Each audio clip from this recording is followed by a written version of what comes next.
కరీంనగర్ సమీపంలోని ఎల్ఎండి రిజర్వాయర్లో గుప్తా నిధుల కోసం తవ్వకాలు కలకలం సృష్టిస్తున్నాయి. శ్రీ తాపాల లక్ష్మీనరసింహస్వామి గుట్ట వద్ద గుర్తు తెలియని వ్యక్తులు గుప్తా నిధులు జేసీబీ యంత్రంతో తవ్వకాలు చేపట్టారు.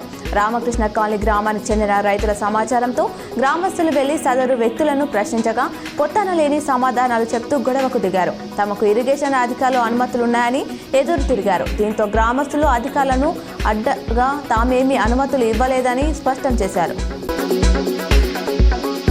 పెద్దపల్లిలో కోతులు అలచలు చేస్తున్నాయి. ప్రజల్ని భయాందోళనకు గురి చేస్తున్నాయి. రైల్వే స్టేషన్లో ఫుడ్ ఫ్లైఓవర్ పై కోతులు పడుకొని ప్రయాణికులను ఇబ్బందులకు గురి చేశాయి.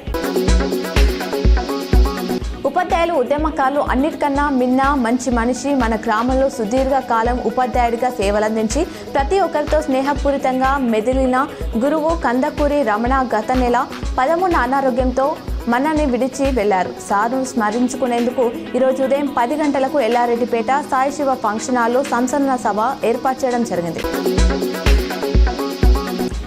జగిత్యాల జిల్లా వెల్గటూరు మండలంలోని పలు గ్రామాల్లో 103 మంది ఎస్సీ మహిళలకు కుట్టు మిషన్లను అడ్లూరి లక్ష్మణ్ కుమార్ పంపించేశారు. కుట్టు మిషన్లతో పాటు శిక్షణ సర్టిఫికెట్లు ప్రదానం చేశారు.